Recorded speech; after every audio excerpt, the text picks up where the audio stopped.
Bismillahirrahmanirrahim. Assalamualaikum warahmatullahi wabarakatuh. Alhamdulillahirabbil alamin. Wassalatu wassalamu ala Rasulillahil karim wa ala alihi thayyibin at-tahirin wa sahbihi ajmain. Amma ba'du. Kaum muslimin yang dimuliakan Allah Subhanahu wa taala. Pada zaman Nabi Muhammad sallallahu alaihi wasallam, pohon kurma itu mempunyai nilai yang sangat tinggi.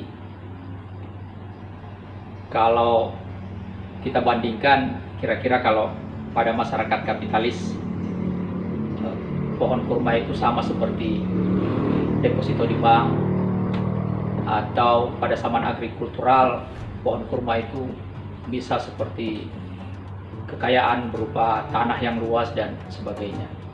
Pokoknya orang yang memiliki kurma pada zaman Nabi adalah orang yang dianggap kaya. Semakin banyak pohon kurmanya, semakin tinggi status sosialnya dari sudut pandang ekonomi. Di Madinah ada sebatang pohon kurma yang bersejarah. Ya, karena sebatang pohon kurma itu turun beberapa ayat Al-Quran untuk orang yang berbeda perangai, untuk orang yang berbeda pandangan terhadap harta atau terhadap pohon kurma itu. Pohon kurma itu tumbuh di halaman orang kaya yang kalau sekali berbuah, buahnya sangat ranum. Tetapi pohon kurma itu condong ke halaman tetangga si kaya, di mana tetangga si kaya itu adalah orang miskin. Kalau orang kaya itu memetik buah kurmanya, maka buah kurma itu berjatuhan ke halaman rumah si miskin.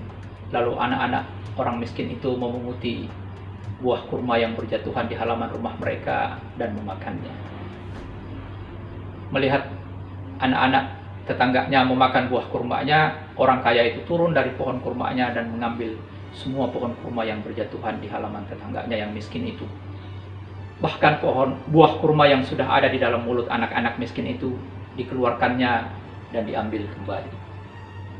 Lalu orang miskin itu mengadu kepada Rasulullah Sallallahu Alaihi Wasallam tentang perilaku tetangganya yang kelewat baki itu.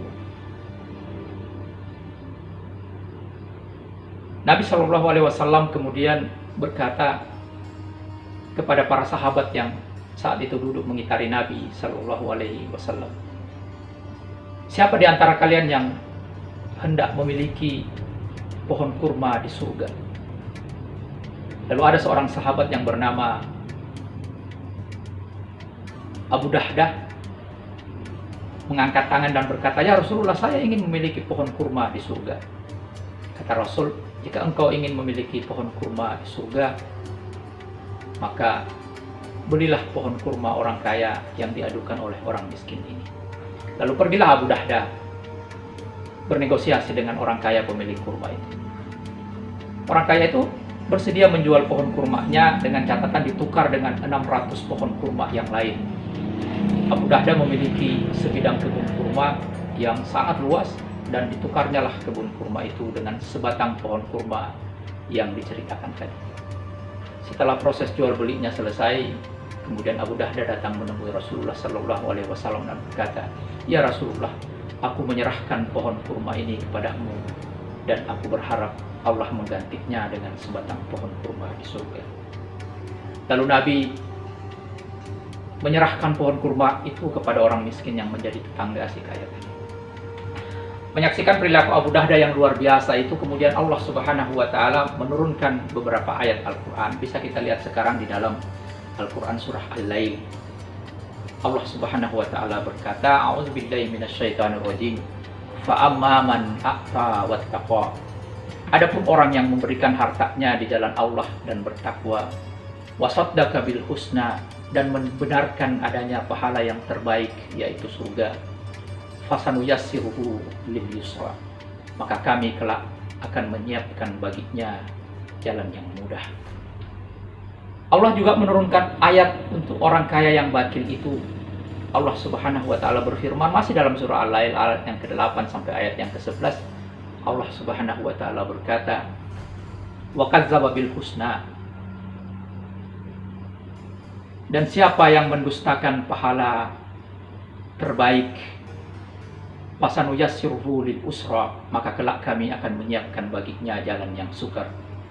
Wa ma yughni anhu maluhu iza taradda, dan hartanya tidak bermanfaat baginya apabila ia telah binasa. Saudaraku yang dimuliakan Allah Subhanahu wa taala,